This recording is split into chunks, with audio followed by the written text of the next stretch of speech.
Assalamualaikum warahmatullahi wabarakatuh. Sebelum acara kita mulai, kita saksikan dulu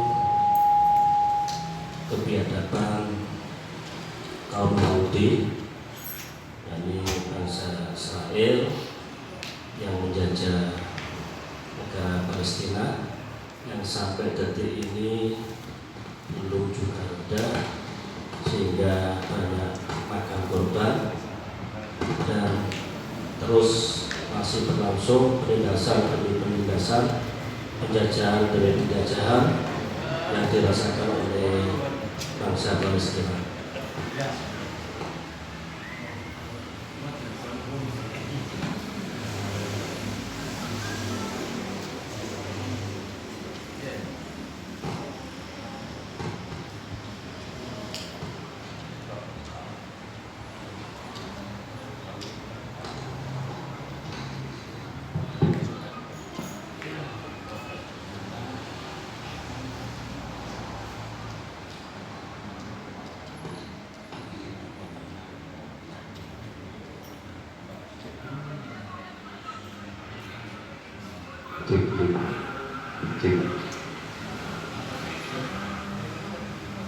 Assalamualaikum warahmatullahi wabarakatuh. Alhamdulillah, salatu wassalamu ala Rasulillah wa ala alihi wa ashabihi wa man wala. Asyhadu an la ilaha illallah wahdahu la syarika lah wa asyhadu anna Muhammadan abduhu wa rasuluh. Wa ba'du. Bapak Ibu jamaah Masjid Al-Falah rahimakumullah. Monggo kita wiwiti kajian rutin ingkang nanti kita lampahi saderenge pandemi. Insyaallah tahun iki Al-Falah ugi badhe nglajengaken kajian rutin soal waktunipun buka subuh kados riyin napa sonten kados ngeten iki mangke kesane lari nom-nom niki dimusyawarahkan nggih. Soale hal iki eranya era anak muda nggih. Yang sepunika kantun murihan dajani ngawon. Ingkang perlu dipunangertosi bahwa untuk kajian kali ini kula saha takmir nggih niki intine niku awal niate niku nggih silaturahim utawi niki bahasa umume niku nggih halal bihalal. Dengan tujuan supados mana kula panjenengan sedaya menika saged menyatu ibarat satu tubuh, satu merasa sakit, yang lain juga ikut merasakan.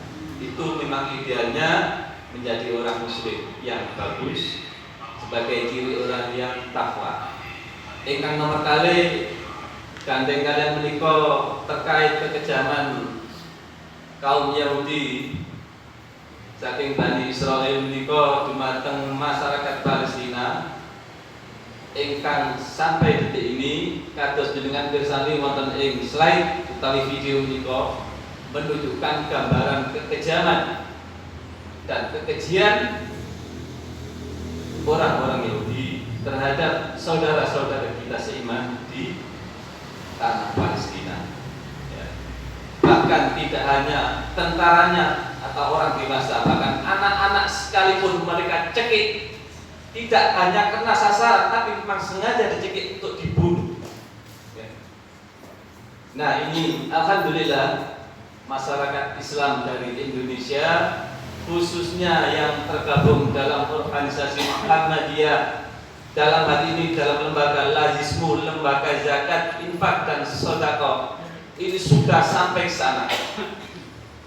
Jadi sudah 1 miliar lebih sudah dialokasikan ke sana. Nah, kita ini menyusul nanti insya Allah dengan harapan manah panjenengan sami menika terketuk untuk menolong saudara-saudara kita yang ada di Palestina yang sedang mengalami penderitaan yang luar biasa. Kita tidak mungkin jihad ke sana untuk membela dengan pakai senjata, pakai fisik. Tapi 1 sen dari kantong-kantong Bapak Ibu sekalian itu akan bermakna, karena dari saudara kita yang jutaan umat muslim membantu di sana, sehingga makin itu sakit mengempal miliaran bahkan triliunan untuk membantu saudara-saudara kita yang ada di sana. Itulah jihad kita. Ya. Kapan lagi kita memperoleh kesempatan untuk berjihad di jalan Allah yang dijanjikan oleh Allah surganya? Karena kita tidak mungkin secara fisik ikut memanggul senjata, tapi secara moral, doa dan bantuan arta utawi harta benda jenengan iku ingkang saged nyelametaken insyaallah sedherek-sedherek kita wonten ing Palestina, lan insyaallah sumrambah pahalanipun dumateng panjenengan sami kados pahalanipun para syuhada ingkang sampun berjuang wonten ing tanah Palestina. Dados niku gambaran saat ini. Bahkan videonya itu ada yang langsung pada saat anak usia 6 tahun terpisah dari bapak dan ibunya karena rumahnya terkena sasaran bom dari bangsa Israel. Dan alhamdulillah juga ya, tim dari Lazismu Indonesia ini sudah sampai di sana menyalurkan donasinya, bantuannya baik berupa makanan, obat-obatan. Bahkan rumah sakit yang dibangun oleh masyarakat Indonesia di sana itu ikut tersasar oleh peluru atau bom orang-orang Israel. Jadi ini sekedar prolog gambaran Bapak sekalian. Insya Allah mangke dipun gambaraken kalian Ustaz Witom niko kanthi detail. Mugi-mugi kanthi pahala siang selama 1 bulan awujud takwa dumateng kula panjenengan saking nika saged muga manah kula panjenengan sami anggenipun meraih ridha Allah ingkang awujud pahala syuhada senaos nika boten mengangkat senjata langsung secara fisik wonten ing tanah Palestina. Sementara niki sebagai gambaran awal nggih mangke dumateng Ustaz kita kula suwun nggih paling semangat dumateng sedaya jamaah lan takbir-takbir yang gagah-gagah ini kelihatannya ya. Mudah-mudahan kegagahan fisik mereka itu ya tergambar, terekspresi ya. Tidak hanya gagah fisiknya tapi amalannya juga gagah dan istiqomah sebagai gambaran orang-orang mukmin yang telah mendapatkan fitrah selama 1 bulan proses itu, sehingga fitrahnya itu tergambar dalam perilaku amaliyah sehari-hari, baik ibadah mahdhah maupun ibadah muamalah sosial lainnya. Demikian untuk pembukaan dari saya. Barangkali nanti setelah Ustaz kita ini ada ramah tamah, ya, dengan harapan dengan ramah tamah itu kita semua merasa ya satu keluarga besar Masjid Al-Falah, ya, Mudah-mudahan yang tidak hadir atau belum sempat hadir pada hari ini, ya mungkin karena satu hal, kita doakan mudah-mudahan Allah segera memberi kemudahan kepada mereka-mereka yang belum hadir, memberikan hidayah sehingga menuntut imannya, sehingga ringan melaksanakan perbuatan baik, mau datang ke masjid, cinta ilmu, sehingga mereka insya Allah mati sebagai masalah husnul khatimah. Amin ya rabbal alamin. Makaten Jumat Ustaz Vito wekdal kula sumanggaken sak resolipun nggih, wekdal tidak ada terbatas.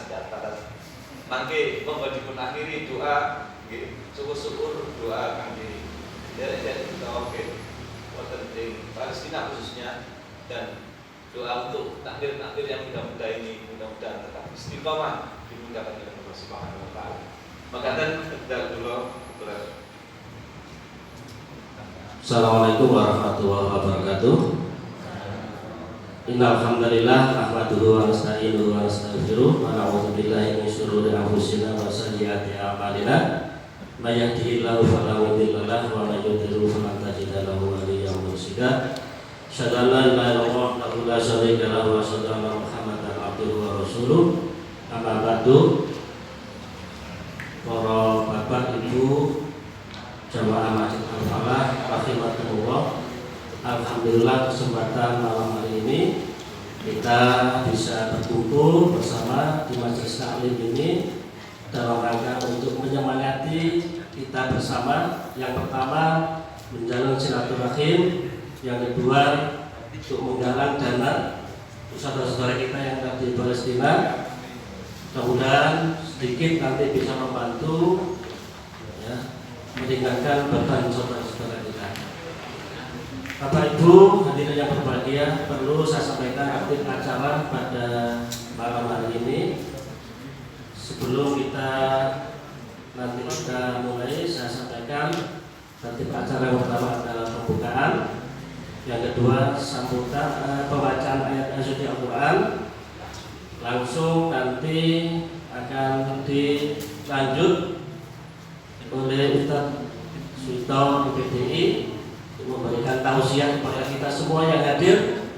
Mudah-mudahan Allah memberikan hidayah dan taufiknya kepada kita semua, sehingga harapan dari takmir yang pertama adalah cinta masjid, cinta ilmu, mudah-mudahan bisa terwujud, sehingga kajian-kajian seperti ini nanti bisa kita lanjut pada bulan-bulan berikutnya, sehingga apa yang kita harapkan adalah memakmurkan masjid ini betul-betul terwujud, dan syukur-syukur nanti takmir bisa memenangkan kegiatan sosial yang lain, sehingga harapan kita bersama kita mengharapkan Allah SWT.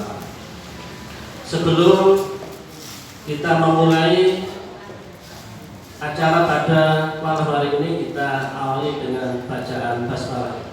Bismillahirrahmanirrahim.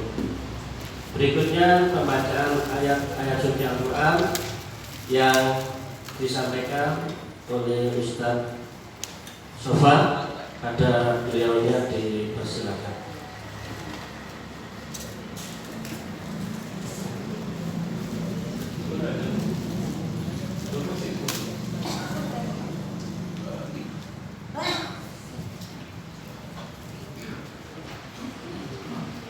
Assalamualaikum warahmatullahi wabarakatuh.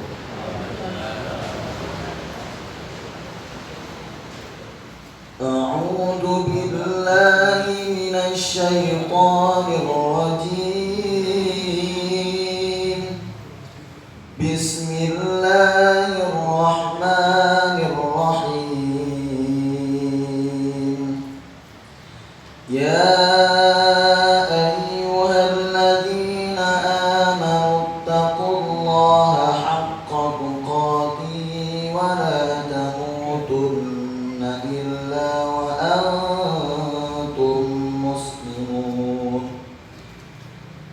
واعتصموا بحبل الله جميعا ولا تفرقوا واذكروا نعمة الله عليكم إذ كنتم أعداء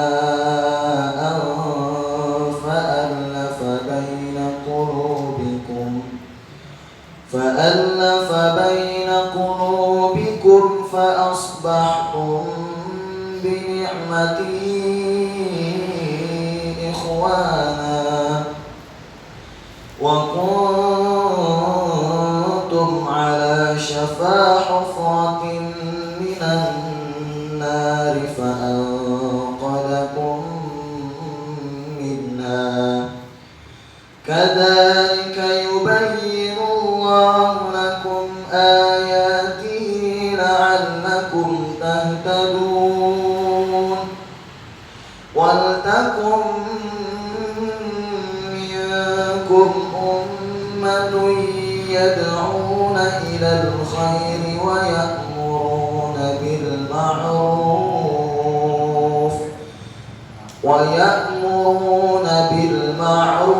وينهون عن المنكر وأولئك هم المفلحون ولا تكونوا كالذين تفرقوا واختلفوا من بعد ما جاءهم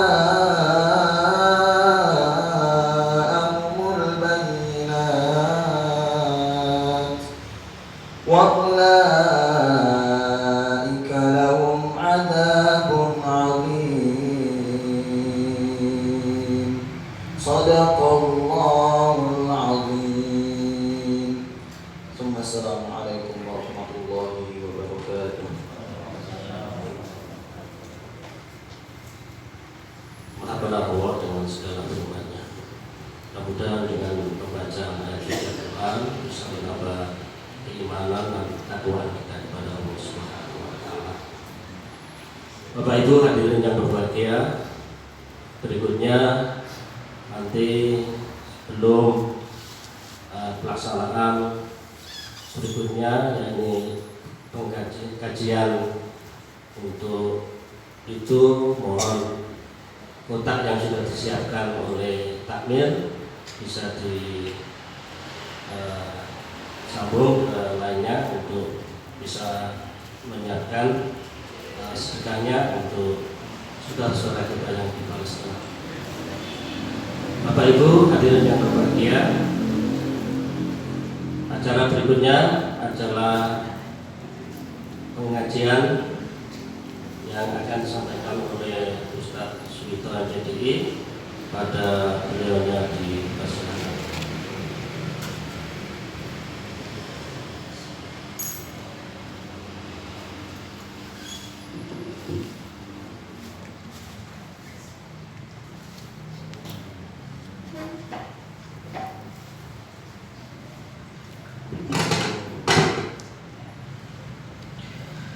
Bismillahirrahmanirrahim. Assalamualaikum warahmatullahi wabarakatuh. Alhamdulillah alladzi nahmaduhu wa nasta'inuhu wa nastaghfiruh wa na'udzu billahi min syururi anfusina wa sayyiati a'malina may yahdihillahu fala mudilla lahu wa may yudlil fala hadiyalah. Ashhadu an la ilaha illallah wahdahu la syarika lah wa ashhadu anna Muhammadan abduhu wa rasuluh la nabiyya wa la rasula ba'da. Allahumma salli ala Muhammadin an-nabiyil ummi wa azwajihi ummahatil mu'minin wa dhurriyyatihi wa ahli baitihi kama sallaita ala Ibrahim wa ala ali Ibrahim innaka Hamidum Majid. Qala Allah Ta'ala fil Qur'anil Karim, a'udzu billahi minasy syaithanir rajim. Bismillahirrahmanirrahim. Ya ayyuhalladzina amanu taqullaha haqqa tuqatih wa la tamutunna illa wa antum muslimun. Amma ba'd, fa inna asdaqal hadithi kitabullah وخير الهدي هدي محمد صلى الله عليه وسلم وشر الأمور محدثاتها وكل محدثة بدعة وكل بدعة ضلالة وكل ضلالة في النار. Bapak Ibu dan saudara-saudara serta adik-adik sekalian jamaah majelis ta'lim yang semoga Allah senantiasa menjaga, melindungi, merahmati dan memberkahi kita semua. Sungguh kita bersyukur kepada Allah yang telah menghimpun kita di tempat yang mulia ini. Semoga di setiap langkah kaki kita yang kita gunakan untuk melangkah ke arah kebaikan, setiap tapaknya menggugurkan dosa-dosa kita, setiap tapaknya meninggikan derajat kita di hadapan Allah, dan setiap tapaknya menjadi pemudah jalan menuju surga. Semoga duduk-duduk kita di masjid ini seperti duduk-duduk kita di taman-taman surga, tempat Allah mencurah-curahkan rahmatnya kepada kita, menurunkan sakinah atau ketenangan kepada kita, dan tempat Allah memerintahkan para malaikatnya untuk menggepakkan sayap-sayap mereka di atas kepala-kepala kita, dan tempat Allah menyebut-nyebut nama kita, membanggakannya satu demi satu di hadapan makhluk terdekatnya. Karena sesungguhnya ketika kita hadir pada sebuah majelis ilmu, apalagi majelis ilmu itu dilaksanakan di masjid, maka insya Allah kita berada di raudhah min riyadil jannah, berada di pada satu taman di antara taman-taman surga. Semoga kita yang termasuk disinggung oleh Rasulullah SAW di dalam sebuah hadis yang dikeluarkan oleh Imam Muslim, wa ma ijtama'a qaumun fi baitin min buyutillah yatluna kitaballah wa yatadarasunahu bainahum illa nazalat alaihimus sakinah wa ghasyiyatuhumur rahmah wa haffat alaihimul malaikah wa dzakarahumullahu fi man 'indah. Akhrajahu Muslim wa huwa sahih. Wa ma ijtama'a qaumun, dan tidaklah suatu kaum itu berkumpul fi baitin min buyutillah, pada salah satu rumah di antara rumah-rumah Allah, yatluna kitaballah, yang mereka membaca kitab Allah, wa yatadarasunahu bainahum, dan saling mempelajari isinya, illa nazalat alaihimus sakinah, melainkan pasti diturunkan atas mereka ketenangan, wa ghasyiyatuhumur rahmah, dan mereka diliputi oleh rahmat Allah, wa haffat alaihimul malaikah, dan mereka dinaungi oleh sayap-sayapnya para malaikat, wa dzakarahumullahu fi man 'indah, dan Allah menyebut-nyebut mereka, membanggakannya satu demi satu di hadapan makhluk terdekatnya. Sehingga sebenarnya berdasarkan satu hadis ini saja, semestinya kaum muslimin maupun muslimah itu kemudian mempunyai semangat di dalam tolabul ilmi wa tafaqquh fiddin, menuntut ilmu dan memahami agama. Berdasarkan hadis ini saja mestinya kita itu terus bersemangat di dalam melakukan satu penderesan yang bertalian tentang agama kita. Semangat belajar akidah, semangat belajar tentang ibadah, semangat belajar tentang akhlak, tafsir Quran, tafsir hadis, dan segala risalah Islamiyah yang telah disyariatkan oleh Allah dan Rasulnya. Kalau misalnya ada orang ngomong, awakmu kok ngaji gak bosen ta? Jenengan bisa jawab Bapak Ibu, sama kok yo mangan aku gak bosen, ya. Soalnya ngaji ini makanan roh, makanan akal, makanan jiwa kita. Manusia secara umum itu mempunyai 3 potensi. Ada potensi rohani, potensi jasmani, dan potensi akli atau akal. Kalau makanan jasmani ya makan itu. Ya. Ada nasi, ada roti, ya, ada susu, lauknya ada ikan, ya, macam-macam. Itu makanan jasmani. Kita kan makan terus selama hidup ini. Kita nggak bosan. Bapak Ibu ada yang bosan makan kan? Nek bosan makan ya kalau ucapno selamat segera meninggalkan dunia ini, ya. Karena itu makanan jasmani kita selalu makan. Tapi ingat, roh kita juga butuh makan. Akal kita juga butuh makan. Di antara makanan roh, di antara makanan akal adalah ulumuddin, ilmu-ilmu agama. Sehingga dengan perhatosaken di antara doa Nabi yang dibaca setiap habis sholat subuh, Rasulullah itu minta 3 perkara kepada Allah setiap habis sholat subuh. Berdasarkan hadis riwayat Imam An-Nasai yang dibawakan oleh sahabiyah Ummu Salamah radhiyallahu anha, yang riwayat ini ada di dalam kitab Fikih Al-Wajiz, bab tentang zikir setelah sholat subuh atau zikir setelah ba'da sholat wajib. Khusus habis sholat subuh itu kan ada tambahan zikir atau doa yang berbunyi Allahumma inni as'aluka ilman nafi'ah wa rizqan thayyiban wa amalan mutaqabbala. Itu setiap subuh Rasulullah berdoa. Sebagian ulama menyebut boleh dibaca setelah salam mas. Habis subuh, assalamualaikum warahmatullah, assalamualaikum warahmatullah. Sebelum kita berzikir istighfar itu sampai selesai, langsung bisa Allahumma inni as'aluka ilman nafi'an wa rizqan thayyiban wa amalan mutaqabbala.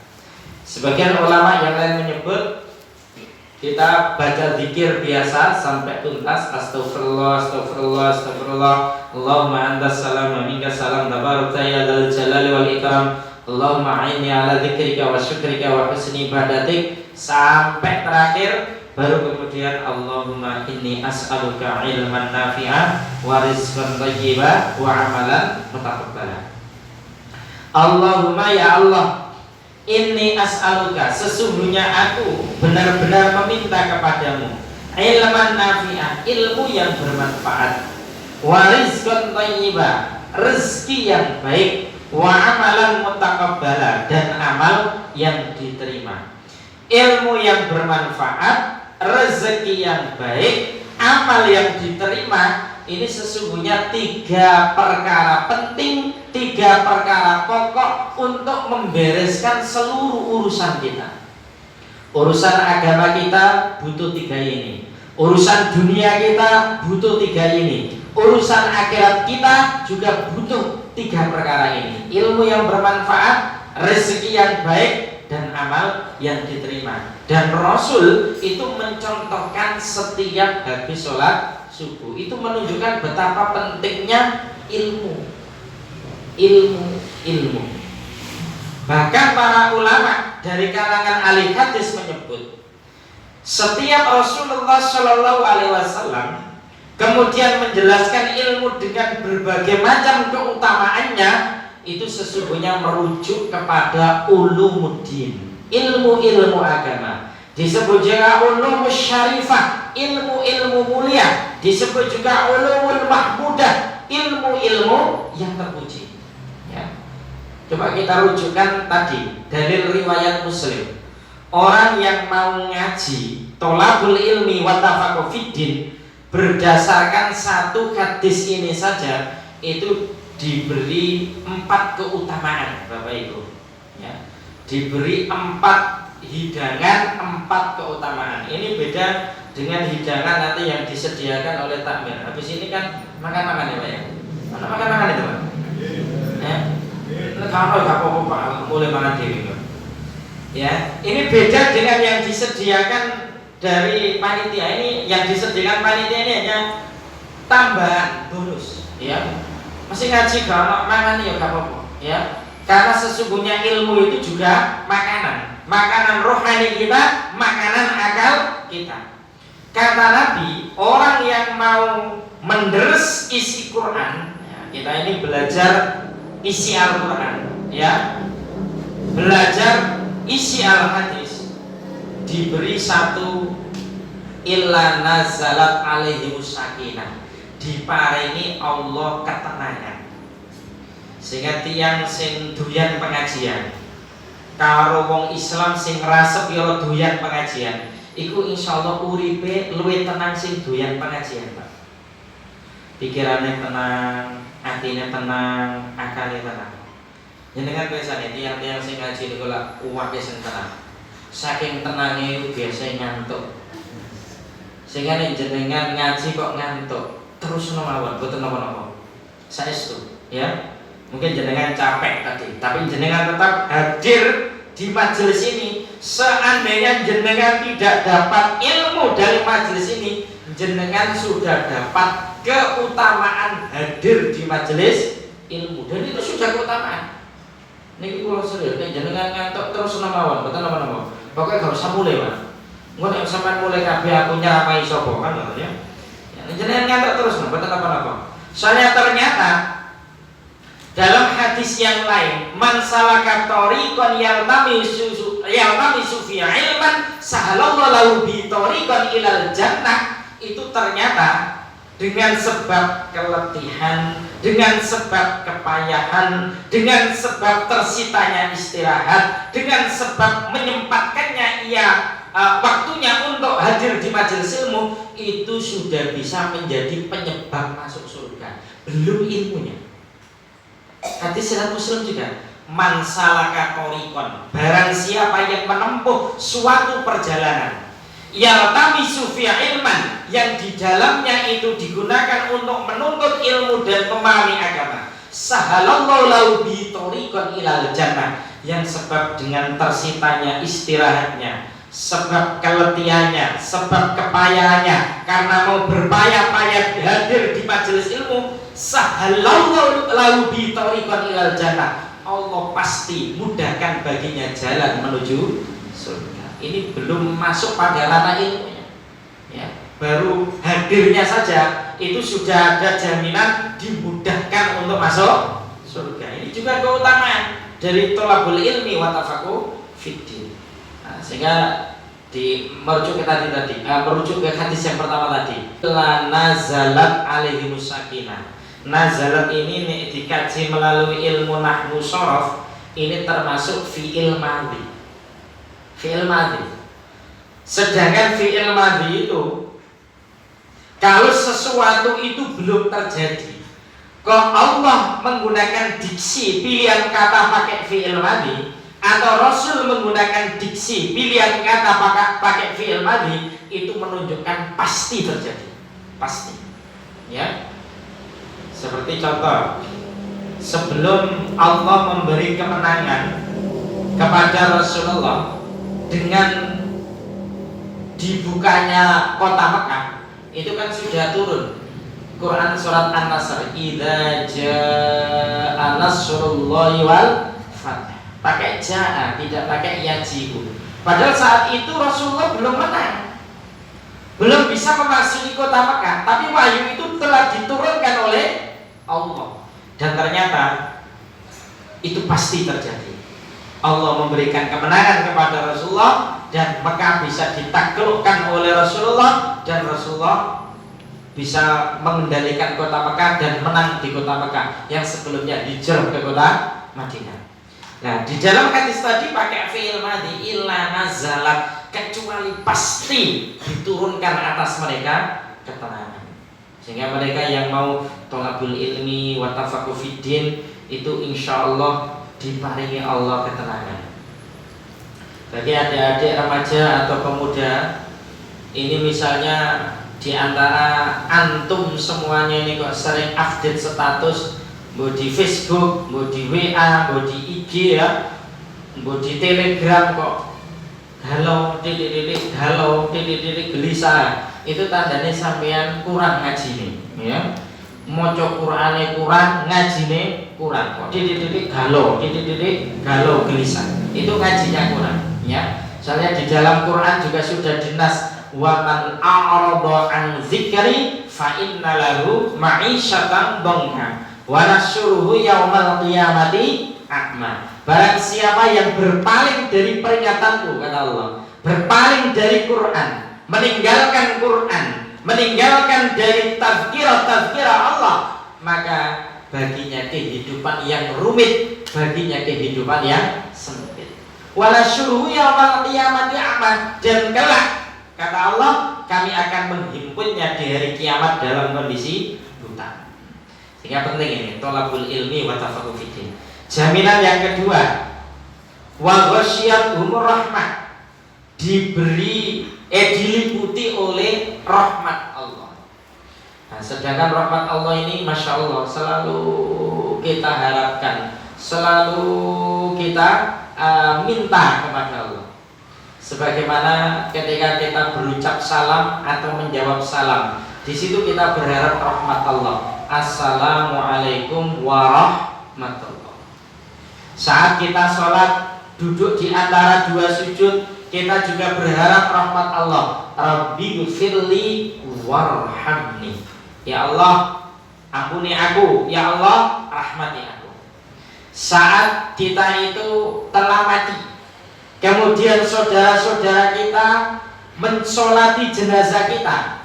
Saat saudara-saudara kita mensolati jenazah kita, kita juga berharap rahmat Allah. Karena di antara doa yang mereka ucapkan adalah Allahumma ghfir lahu warhamhu. Artinya rahmat Allah itu selalu kita harapkan, selalu kita minta. Kenapa? Karena orang bisa masuk surga itu karena rahmat Allah. Karena rahmat Allah. Bukan semata-mata karena sholatnya, bukan semata-mata karena puasanya, bukan semata-mata karena hajinya, umrohnya, jihadnya, sodakonya. Tapi orang bisa masuk surga itu birahmatillah, karena rahmat Allah. Sedangkan rahmat Allah itu meliputi orang-orang yang mau ngaji, Bapak Ibu, mau hadir di majelis-majelis ilmu dalam rangka untuk memakmurkan masjidnya Allah dengan sholat berjamaah, dengan thalabul ilmi, dengan berbagai macam amal-amal sosial, di antaranya juga penggalangan dana ini, ya, penggalangan dana untuk saudara-saudara kita yang ada di Palestina. Bentuk memakmurkan masjidnya Allah di antaranya juga adalah thalabul ilmi wa tafaqquh fiddin, menuntut ilmu dan memahami agama, ngaji di antaranya. Dan itu ternyata faedahnya itu kita diliputi rahmat Allah. Faedahnya kita diliputi rahmat Allah, ya. Dengan rahmat Allah itulah kemudian seorang hamba itu akhirnya dimasukkan ke dalam surganya Allah, ya. Tapi kita jangan sampai salah paham ketika ada ungkapan orang masuk surga bukan karena semata-mata karena sholatnya, puasanya, sodakonya, hajinya atau umrohnya, ya. Karena memang itu ada hadisnya, sahih riwayat Muslim, ya. Kenapa kok tidak bisa karena semata-mata karena faktor amal? Karena amal kita kalau digunakan untuk nebus surga itu belum ada apa-apanya, Bapak Ibu, belum ada apa-apanya. Masih banyak kurang daripada imbangnya, apalagi lebihnya. Amal kita itu masih banyak kurangnya dibandingkan dengan kenikmatan surga, ya. Kenikmatan surga itu Allah menyebutkan dalam hadis qudsi, a'jadtu li'ibadis sholihin ma la 'ainun ra'at wa la udhunun sami'at wa la khatara 'ala qalbi bashar. Aku sediakan untuk hamba-hambaku yang soleh, kata Allah, yakni kenikmatan surga. Yang surga itu kenikmatannya mala ainun ra'at, tidak bisa atau belum pernah dilihat oleh mata, ya. Wala udhunun sami'at, belum pernah terdengar oleh telinga. Wala khatara 'ala qalbi bashar, dan belum pernah terlintas dalam hati manusia. Itu saking nikmatnya surga. Artinya kenikmatan surga aslinya tidak bisa dilukiskan dengan kata-kata. Kita ambil contoh misalnya, Bapak Ibu, ya. Kami pernah membaca kitabnya Syekh Ibnul Qayyim Al-Jauziyah. yang berjudul Hadil Arwah ila Biladil Afrah, yang diterjemahkan ke dalam bahasa Indonesia Tamasya ke Surga. Di dalam kitab itu beliau mengutip banyak hadis Nabi. Di antara hadis Nabi yang beliau kutip itu adalah pernah ada seorang laki-laki yang masuk surga. Ya, itu dijelaskan oleh Nabi tentang kenikmatan surga. Tiba-tiba laki-laki itu dikejutkan oleh cahaya putih yang kemilauan, terang benderang, bahkan mengalahkan terangnya sinar matahari. Laki-laki ini kemudian penasaran dari mana sumber cahaya tersebut. Akhirnya kemudian dicari, Bapak Ibu, dari mana sumber cahaya itu berasal. Setelah ketemu, Masya Allah, Tabarakar Rahman, sumber cahaya itu berasal dari giginya bidadari yang sedang tertawa dengan temannya. Nah, coba si untune tok ae ngono. Ya, untune tok itu mengeluarkan sinar yang sinarnya itu mengalahkan sinarnya matahari. Itu ji untune, Pak. Belum sembarangan liyane. Itu ji untune bidadari. Sehingga memang tidak bisa dilukiskan kata-kata.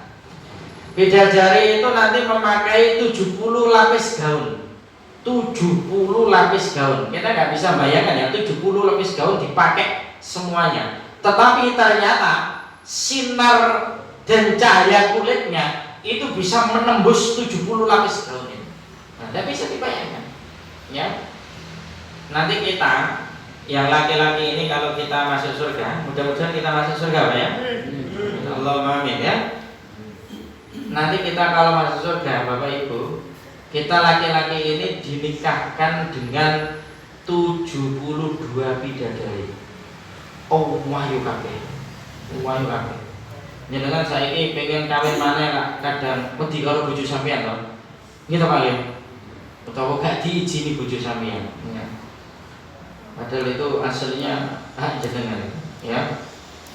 Tapi nanti ketika jenengan masuk surga, istri jenengan tidak bisa mencegah itu, ya.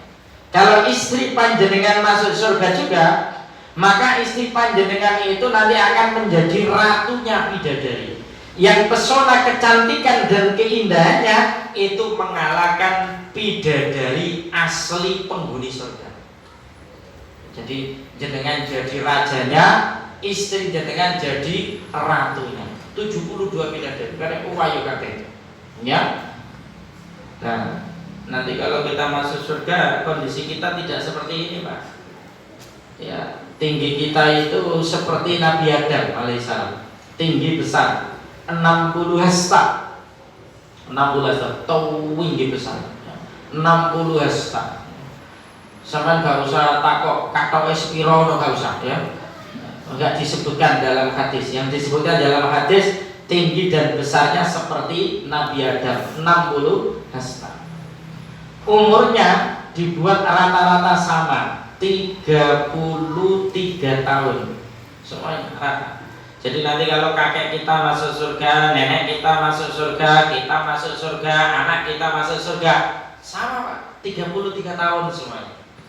Tapi kita bisa membedakan, oh ini kakek, ini nenek, ini anak, bisa ya. Itu secara otomatis, di surga itu serba otomatis. Tidak perlu kakek itu kemudian kenal, nih aku kakekmu, tidak perlu, sudah langsung otomatis tahu. Itu indahnya di surga. Kenapa kau umur 33 tahun? Wallahu a'lam bishawab. Allah tahu persis apa yang menjadi kebutuhan hambanya. Karena umur 33 tahun itu memang enak-enak mangan, enak-enak ngombe, enak-enak kelon, ya. Ini Pak ya. Enak-enak mangan, enak-enak ngombe, enak-enak umur 33 tahun. Jadi kan sing pun melewati lah, sudah pernah merasakan itu ya. Jangan mangan sate umur 33 tahun dengan mangan sate umur 40 tahun ke atas atau 50 tahun ke atas kan beda rasanya, apa ya? Beda rasanya. Kadang nih umur 50 tahun ke atas mangan sate itu mangane itu gak pakai cangkem tapi pakai pikiran, ya. Mangan sate itu yang garai darah tinggi, ya. Mangan kacang garai kolesterol pakai pikiran, ya. Beda dengan umur 33 tahun semuanya teruntal tanpa mikir kolesterol, mikir darah tinggi dan lain sebagainya. Itu masya Allah, Allah Maha tahu persis itu keinginan hambanya. Karena memang kesibukan penghuni surga ya seputar itu, Pak. Mangan terus, minum terus, kelon terus, ya. Tidak ada capek, tidak ada letih, tidak ada BAB, tidak ada pipis, tidak ada ludah, tidak ada ingus. Itu di surga.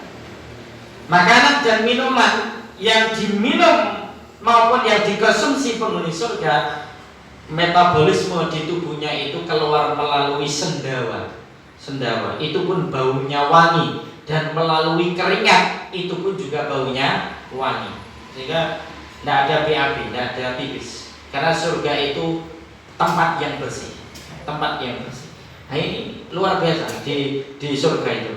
Nah, amal kita kalau digunakan untuk nebus surga, jadi kurang akeh, Pak. Sehingga orang masuk surga bukan semata-mata karena amalnya, tapi orang masuk surga itu karena rahmat Allah. Tapi jangan sampai gagal paham. Ini orang gak usah sholat, Pak, gak usah poso, gak usah sedekah. Nah, ini berarti sampean salah paham. Ini masalah bahas ini aja sampai ngantuk, Pak, sampean, ya. Engko gare salah paham, kok sampean nerangno nang ngene wong liya tambah keliru, ya. Mestinya pemahaman kita itu orang yang sudah sholat, orang yang sudah puasa, orang yang sudah haji, orang yang sudah umrah, orang yang sudah jihad, yang perempuan sudah jilbaban, itu saja belum tentu masuk surga, apalagi tanpa jilbab, tanpa sedekah, tanpa sholat, tanpa haji. Begitu mestinya pemahamannya, ya. Sehingga orang masuk surga birahmatillah, karena rahmatnya Allah. Dan ternyata rahmatnya Allah itu dibentangkan pada orang-orang yang mau ngaji. Wa ghasyiyat-humur rahmah, ya. Belum lagi yang ketiga, didoakan para malaikat-malaikat Allah. Belum lagi yang keempat, kemudian dibanggakan oleh Allah, disebut-sebut namanya oleh Allah di hadapan makhluk terdekatnya. Ini juga merupakan keutamaan yang luar biasa. Sampai-sampai ada seorang sahabat Nabi yang namanya Ibnu Umar, Abdullah Ibnu Umar, yang dikenal juga sebagai ahli hadis karena hafal ribuan hadis. Itu kemudian meringkas tentang keutamaan thalabul ilmi wa tafaqquh fiddin dengan mengatakan majlisu fiqhin khairum min ibadati sittina sanah. Ya, ngaji, menuntut ilmu, memahami agama itu lebih baik daripada ibadah sunnah yang lamanya itu 60 tahun. 60 tahun. Ngelakoni ibadah sunnah 60 tahun dibandingkan dengan ngaji itu ternyata masih lebih utama ngaji. Sehingga thalabul ilmi wa tafaqquh fiddin ini keutamaannya itu tak terhingga. Sehingga inilah yang kemudian membuat kita semangat untuk thalabul ilmi wa tafaqquh fiddin. Biasanya jamaahnya ya segini loh ini. Nek anak ngaji-ngaji ini. Apa mergane pembicara gak terkenal nih terus yang teko titik ini ya. Pak Asrul kan, punya segini tuh Pak. Ya, toh panjangnya pembicaranya gak terkenal, mana yang undang sing terkenal Pak gitu kan itu ya. Cek sampai meriko-meriko gitu ya. Nah, jadi nanti kalau sampai dirutinkan, monggo disambut dengan semangat doa itu, ya. Dan ini bagian awal kita ngaji. Karena saya diberi waktu yang tidak terhingga, maka ini tema pertama, ya, tentang thalabul ilmi wa tafaqquh fiddin atau ahammiyatu thalabil ilmi wa tafaqquh fiddin. Pentingnya menuntut ilmu dan memahami agama, ya. Ini saya cukupkan sekian untuk tema ini, ya. Masuk tema yang kedua. Temanya karena ada 3 ini, ya. Ya, temanya ada 3. Tema yang pertama tentang pentingnya ngaji, karena ini pembukaan untuk pengajian, sehingga ini anggap saja satu motivasi, satu penyemangatan agar kula lan panjenengan sami untuk terus thalabul ilmi wa tafaqquh fiddin. Sampai kapan? Sampai mati. Sampai mati. Batas akhirnya ngaji itu mati. Setuju Pak dengan? Apa ya nggak setuju sampean? Ulama-ulama dulu loh terus ngaji kan, ya terus menerus ilmu, apalagi kita yang bukan ulama terus belajar ilmu, karena luasnya ajaran Islam itu sesungguhnya seluas dari kehidupan itu sendiri, itu luasnya ajaran Islam. Maka ini dibutuhkan untuk terus thalabul ilmi wa tafaqquh fiddin. Apalagi kita itu punya sifat bawaan seringkali lupa, ya, sehingga kalau dengan ngaji itu yang lupa menjadi ingat, yang loyo menjadi semangat. Bahkan secara khusus ibu-ibu itu biar jiro lu mau limo, ya. Rasulullah itu pernah memuji wanita, yakni sebaik-baik wanita adalah wanita Ansor, kata Rasulullah. Kenapa kok sebaik-baik wanita adalah wanita Ansor? Itu disifati dengan dua sifat. Ketika wanita Ansor itu dikatakan sebaik-baik wanita adalah wanita Ansor. Apa dua sifat itu? Rasa malunya tidak menghalanginya untuk ngaji, menuntut ilmu dan memahami agama. Artinya wanita itu kalau terus menjaga rasa malunya. Yang kedua, wanita itu kalau terus ngaji, mau thalabul ilmi wa tafaqquh fiddin, maka dia akan terjaga kebaikan kesolikahannya, ya, rasa malu dan semangat thalabul ilmi wa tafaqquh fiddin. Ini sementara tuntas tema yang pertama. Tema yang kedua yakni tentang masalah tazkirah syawalah. Nah, ini juga penting Bapak Ibu, ya. Ini juga penting.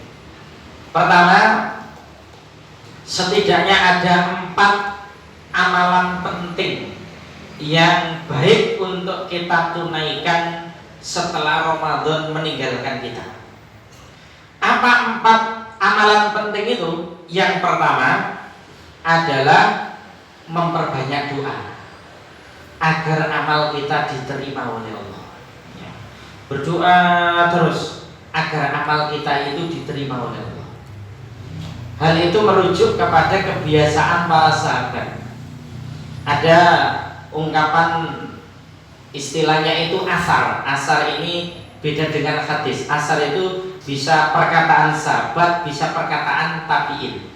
Yang asar ini dikutip oleh Syekh Muhammad Shalih Al-Munajjid di dalam kitabnya yang berjudul Panduan Amal Soleh Selama Setahun, ya.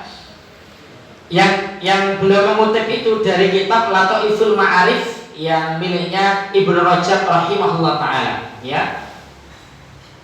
Kanu yad'una Allah sittata ashhur ayuballighum syahr Ramadan thumma yad'una Allah sittata ashhur ayyataqabbalahu minhum, ya. Ini tentang kebiasaan orang soleh sebelum kita.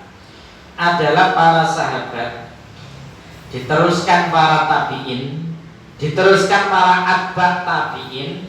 Mereka itu selama 6 bulan berdoa kepada Allah agar Allah mempertemukan mereka dengan bulan Ramadan. Begitu mereka di tengah-tengah bulan Ramadan, memasuki bulan Ramadan, Masya Allah, semangat ibadahnya luar biasa, semangat amal solehnya luar biasa. Begitu Ramadan usai, thumma yad'una Allah sittata ashhur ayyataqabbalahu minhum. Mereka itu selama 6 bulan berdoa kepada Allah agar amalnya diterima Allah. 6 bulan. Berarti Syawal, Dzulqa'dah, Dzulhijjah, Muharram, Safar, Rabiul Awal sampai bulan Rabiul Awal. Ndungone ben amale diterima. Biar puasa kita, sholat kita, sedekah kita, tilawah Quran kita, zikir kita, doa kita dan seluruh amal soleh kita diterima oleh Allah. Karena kita tidak tahu amal soleh kita yang mana yang diterima oleh Allah.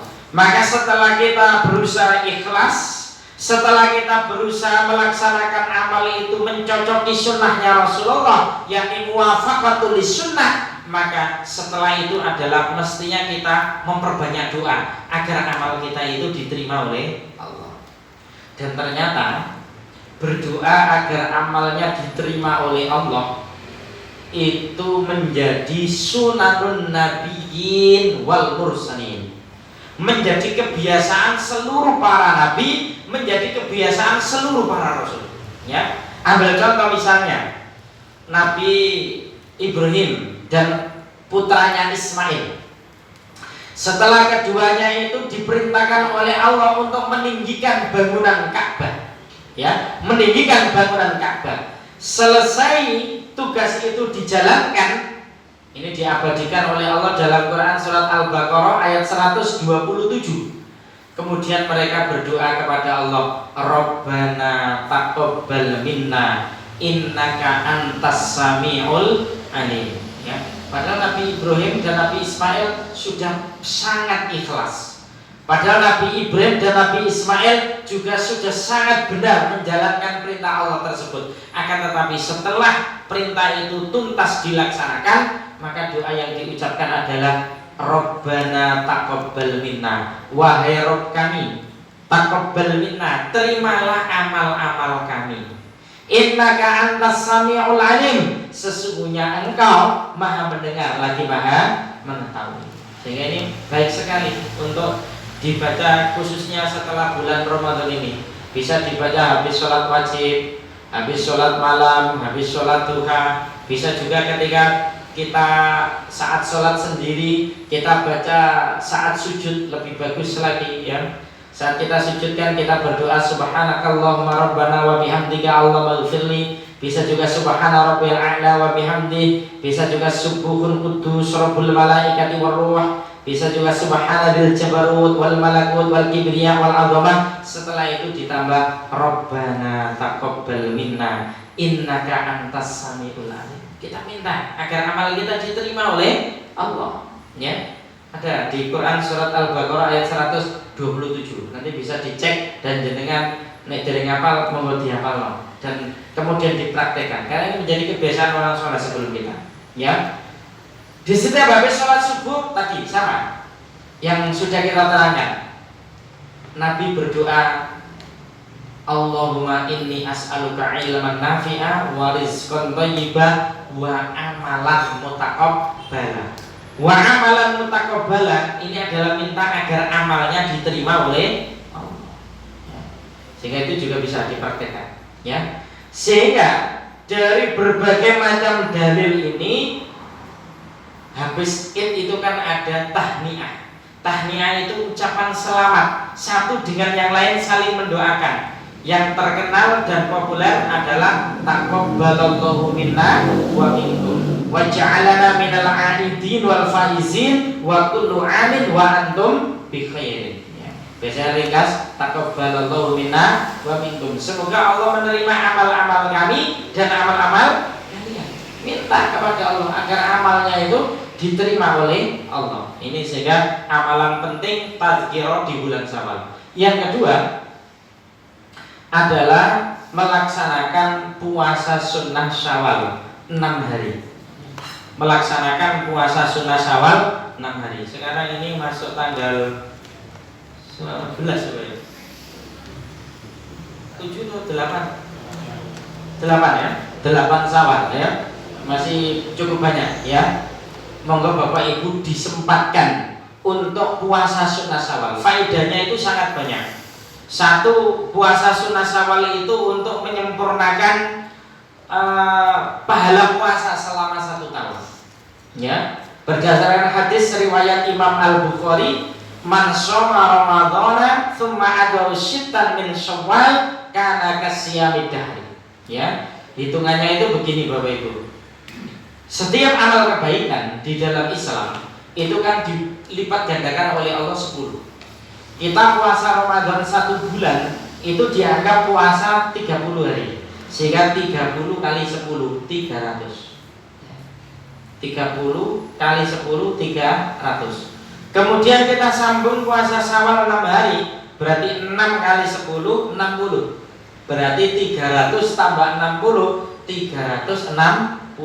Sedangkan 360 itu sama dengan jumlah hari-hari dalam setahun. Sehingga tadi Rasul mengatakan man shoma ramadhana barang siapa yang puasa Ramadan summa atba'u syittan min Syawal, kemudian mengikutinya dengan puasa 6 hari di bulan Syawal, kana kasyami dahri, maka dia itu seperti puasa selama 1 tahun. Ini istimewa. Faedah yang kedua, puasa Syawal itu menjadi salah satu tanda puasa Ramadan kita diterima oleh Allah. Karena ada satu kaidah yang berbunyi al-jazaul hasanatu al-hasanatu ba'daha. Balasan dari suatu amal kebaikan adalah melaksanakan kebaikan sesudahnya. Tanda amal kita itu diterima oleh Allah di saat kita sudah melaksanakan satu amal soleh, kemudian kita diberi taufik dan kemudahan oleh Allah untuk melakukan amal soleh selanjutnya. Itu salah satu tandanya, ya. Yang ketiga, puasa sunnah Syawal itu untuk menyempurnakan ibadah Ramadan kita dari sia-sia, ya. Puasa Syawal itu kedudukannya mirip dengan sholat sunnah rawatib, Bapak Ibu. Saat kita sholat wajib, ya, ada kan yang mengiringi sholat wajib itu dengan istilah sholat sunnah rawatib, qobliyah dan ba'diyah. Salah satu fungsinya adalah menyempurnakan pelaksanaan sholat wajib yang masih kurang. Di antaranya adalah kurang khusyuk. Kita kalau sholat wajib itu kan sangat sulit untuk bisa khusyuk dari takbir sampai salam. Kadang-kadang takbir tok Allahu Akbar itu eling Allah, ya. Barang Al-Fatihah pertengahan itu eling macam-macam. Eling tambahe, eling kreditane, eling utange, macam-macam, ya. Lah itu bisa ditambal dengan sholat sunnah, qobliyah dan ba'diyah. Lah ibadah Ramadan juga begitu. Mungkin banyak yang sia-sia, bacaan Quran kita mungkin juga kurang banyak, ya. Bapak Ibu mungkin khatamnya cuma sekali atau bahkan ada yang tidak khatam, itu masih kurang, ya. Imam Syafi'i saja khatamnya 60 kali, ya, di bulan Ramadan itu. 60 kali, sehari khatam 2 kali. Nah itu insya Allah bisa ditambal dengan puasa Syawal, ya, puasa Syawal. Sehingga Ramadan itu ada qobliyahnya, bulan puasa sunnah Sya'ban, ba'diyahnya puasa sunnah Syawal. Dan ini faedah puasa sunnah Syawal, yakni menyempurnakan ibadah Ramadan kita dari kekurangan dan sia-sia. Faedah yang keempat, puasa sunnah Syawal itu juga berfaedah sebagai wujud kesyukuran kita karena kita memperoleh ampunan Allah. Kan ada 3 hadis yang populer. Selama bulan Ramadan kita mendapatkan jaminan ampunan Allah kalau melakukan ibadah atas dasar iman dan ikhtisab, ya. 1, puasa Ramadan dengan dalil man shoma ramadhana imanan wa ihtisaban ghufira lahu ma taqaddama min dhanbi. Yang kedua, sholat tarawih man qoma ramadhana imanan wa ihtisaban ghufira lahu ma taqaddama min dhanbi. Yang ketiga, ibadah pada malam qadar man qoma lailatal qadri imanan wa ihtisaban ghufira lahu ma taqaddama min dhanbi. Yang pada ringkasnya, barang siapa yang berpuasa Ramadan, barang siapa yang sholat tarawih, barang siapa yang ibadah pada malam qadar atas dasar iman dan berharap pahala dari Allah, ghufira lahu ma taqaddama min dhanbi, seluruh dosanya diampuni oleh Allah. Dosa yang dilakukan sejak balik sampai berumur sekarang ini rontok semuanya, diampuni oleh Allah. Syaratnya imanan wa ihtisaban. Sehingga itu wajib bersyukur kepada Allah. Salah satu wujud kesyukurannya puasa sunnah di bulan Syawal. Ini faedah puasa sunnah Syawal. Yang ketiga, dari amalan penting tazkirah di bulan Syawal adalah bersilaturahim. Bersilaturahim, Bapak Ibu, ya.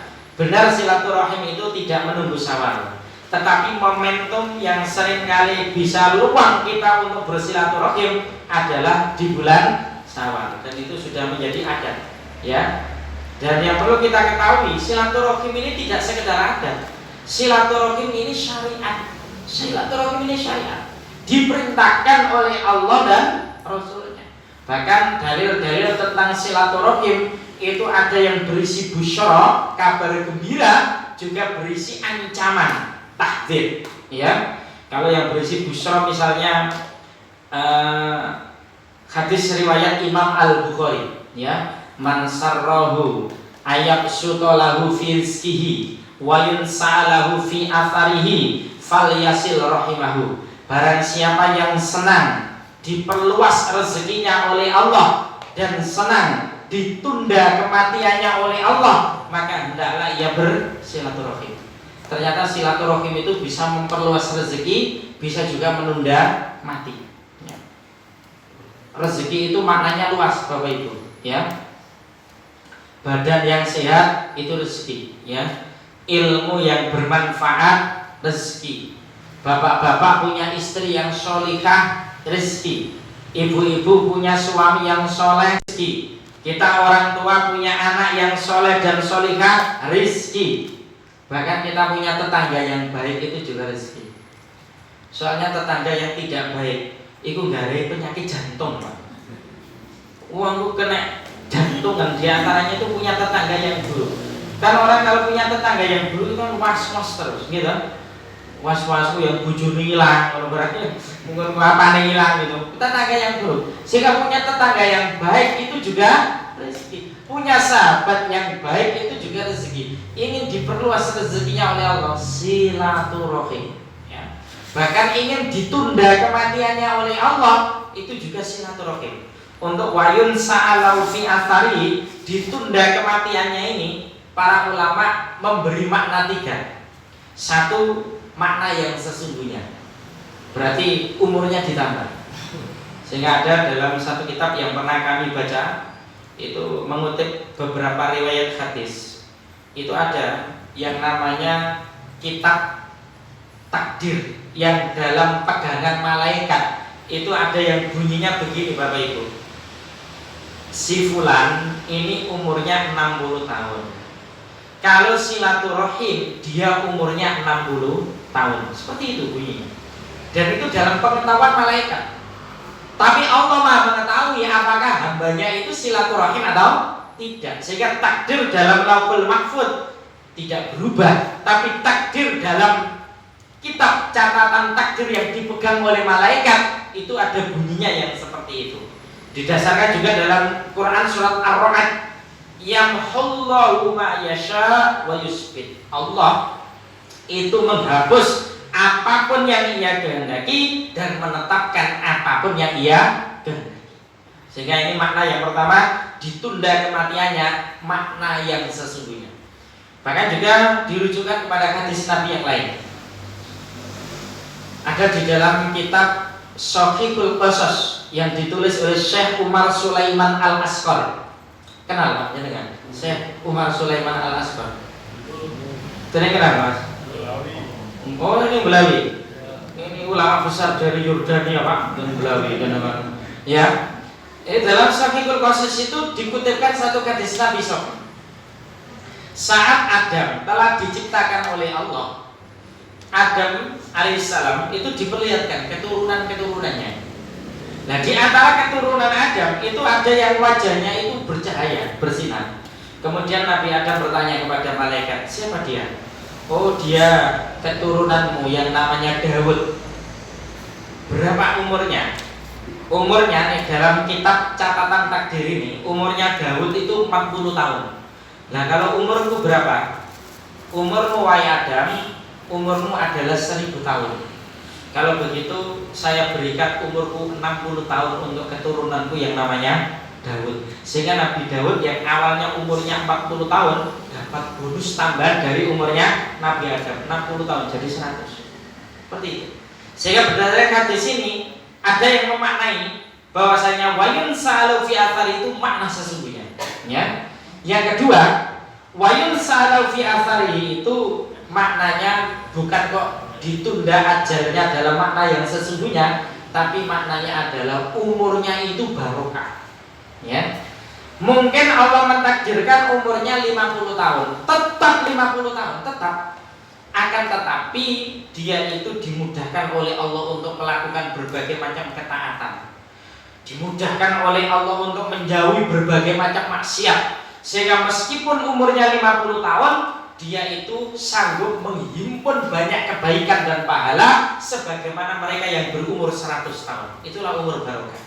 Bisa jadi sepanjang hidupnya dia selalu sholat berjamaah, selalu bisa hadir di majelis ilmu, selalu bisa menolong orang, setiap tahun selalu dia dapat Lailatul Qadar. Itu kan berarti umur barokah. Umur barokah. Mungkin umurnya tetap 40 tahun, 50 tahun, tetapi dia itu sanggup menghimpun banyak kebaikan. Itu berarti umur barokah. Ya, yang ketiga adalah namanya abadi. Makna wayun sa'ala fi athari, ditunda ajalnya itu namanya abadi. Sebagaimana kita tahu permisalan yang mudah ya. Tokoh-tokoh besar itu kalau baik itu kan selalu dikenang, disebut-sebut namanya. Sebut saja Bapak Kiai Haji Ahmad Dahlan, pendiri Muhammadiyah, atau Bapak Kiai Haji Hasyim Asy'ari, pendiri Nahdlatul Ulama. Itu kan namanya selalu disebut, Pak. Itu selalu disebut. Seakan-akan dia tidak mati. Namanya itu abadi, ya. Padahal ratusan tahun sudah mati. Ya. Permisalan muda yang lain, wong apik mati, karo wong elek mati, itu kan siji respone menungso itu. Nek wong apik mati itu kan akeh sing getuni. Pemane matine jek enom, ya Allah, wong kok wis mati, wong kok apik ngene kok apikan. Aku tiap utang lho selalu diwehi ya, ngono kan. Disebut-sebut nama kebaikan ya. Beda dengan orang akhlaknya buruk kemudian mati. Itu kan banyak orang yang mensyukuri alhamdulillah. Bongko deh. Perawanku selamat ya, pelemku selamat, iwakku selamat, seperti itu ya. Jadi itu maksudnya wayun salau fi athari, itu namanya kekal dan abadi. Dan ini juga termasuk hikmah silaturahim. Bahkan ada satu hadis Nabi, Pak, yang meskipun sebagian ahli hadis itu ada yang mempermasalahkan tentang tingkat kesohian atau kekhasanan hadis ini, tetapi ini anggap saja sebagai penguat dari dalil-dalil sahih. Ada satu hadis Nabi yang berbunyi begini: Ra'aitul barihata ajaban, ra'aitu rajulan min ummati atahul malakul mauti liyubbidu ruhahu wa ja'a birrun walidayhi faradal malakal mauti anhu. Ya. Kata Nabi, ra'aitul barihata ajaban, ya. Tadi malam saya diberi mimpi yang menakjubkan. Ra'aitu rajulan min ummati atahul malakul mauti liyubbidu ruhahu. Di dalam mimpiku aku melihat ada seseorang dari umatku yang didatangi malaikat pencabut nyawa yang akan mencabut nyawanya. Fara'a birrun walidayhi, tapi tiba-tiba datanglah amal baiknya kepada kedua orang tuanya. Faradal malakal mauti anhu, yang amal baiknya kepada orang tuanya itu menolak malaikat kematian.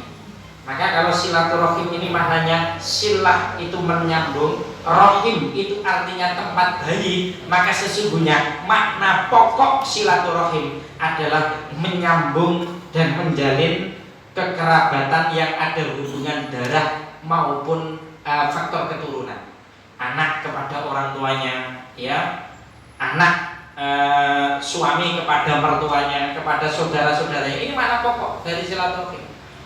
Jadi silaturahim itu maknanya kok bukan reuni terus kumpul-kumpul bareng kanca, mari ngono terus ketemu mantan ya, terus cinta lama bersemi kembali. Bukan begitu ya. Ya bukan begitu.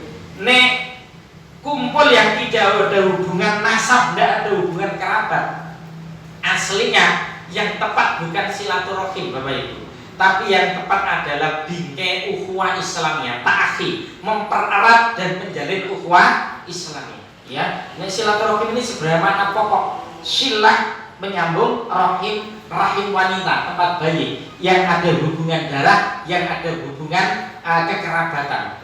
Darah faktor nasab, kekerabatan karena faktor mungkin diantaranya pernikahan. Ini makna pokok. Namun nanti furu'iyah mungkin bisa diperluas kalau tidak ada hubungan darah atau tidak ada hubungan nasab. Dan ini juga termasuk faedah dari silaturahim. Ada juga yang berisi ancaman, yang berbunyi la yadkhulul jannah qati'ur rahim, tidak akan masuk surga orang yang memutus silaturahim. Ternyata yang memutus silaturahim itu tidak bisa masuk surga. Ya. Sehingga kalau di antara kerabat kita ada yang mencoba memutus, mari kita berusaha menyambungnya. Kita sambung terus bibi kita, paman kita, paklik kita, bule kita, seperti itu. Soalnya pernah ada Bapak Ibu, sahabat Abu Hurairah dalam kondisi ngaji seperti ini, tiba-tiba datang pemuda, yang pemuda itu dikenal gegeran kalau bibi selama setahun lebih belum Islam. Abu Hurairah kemudian mengatakan begini, dadaku sesak karena datangnya orang itu. Sahabat yang lain atau muridnya itu bertanya, kenapa wahai Abu Hurairah dada sampai kok sesak dengan kedatangan orang itu? Karena orang itu dikenal dia itu tidak akur dengan bibinya selama 1 tahun dan hingga detik ini belum Islam, belum minta maaf, belum ada Islam. Ketahuilah barokah dan rahmat Allah yang semestinya diturunkan dalam majelis ini itu kemudian tidak jadi diturunkan atau ditangguhkan, diturunkan disebabkan karena dia memutus silaturahim. Sehingga jenengan gegeran kalau kerabat sampean ojo berangkat ngaji Bapak Ibu. Mutibangane barokah ini gak situ turun ya. Sama kudu islah dulu, minta maaf dulu, kemudian baru berangkat ke sini. Nah, seperti itu. Dan ini juga tadzkirah syawalan melalui faedah dari silaturahim. Tema yang kedua selesai Pak Asurkan ya. Masuk tema yang ketiga. Karena ini ada tentang apa itu Palestina. Ini menarik juga tentang Palestina. Dan alhamdulillah saya sudah pernah ke Palestina. Sehingga saya akan cerita tentang Palestina Bapak Ibu. Dan ada di YouTube Mas, nanti bisa diklik. Saat saya alhamdulillah bisa kultum di depan Masjid Al-Aqsa. Nanti bisa tulis Ustadz Suwito in Palestine gitu ya. Jangan lupa like, subscribe, and share ya. Dan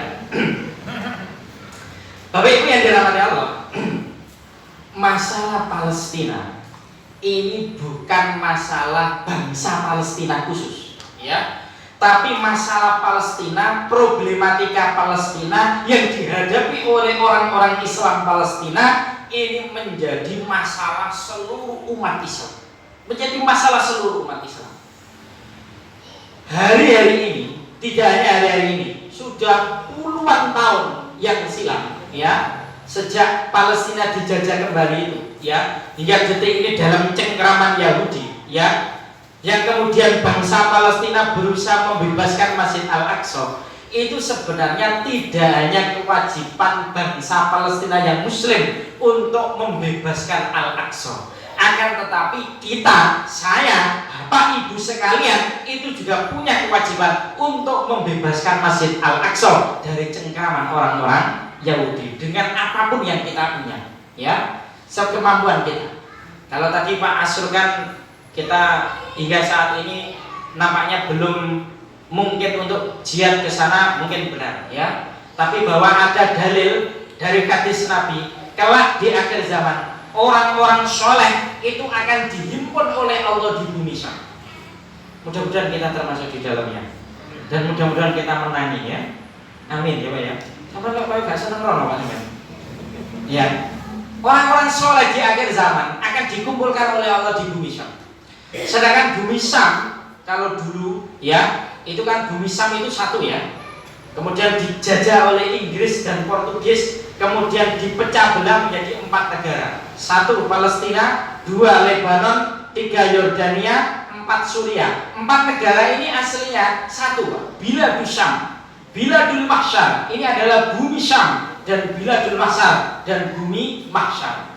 Ini adalah satu, sekali lagi bukan hanya masalah bangsa Palestina, tapi ini adalah masalah seluruh umat Islam. Kenapa? Ada beberapa alasan. Alasan yang pertama adalah karena di Palestina itu ada Masjid Al-Aqsa. Masjid Al-Aqsa.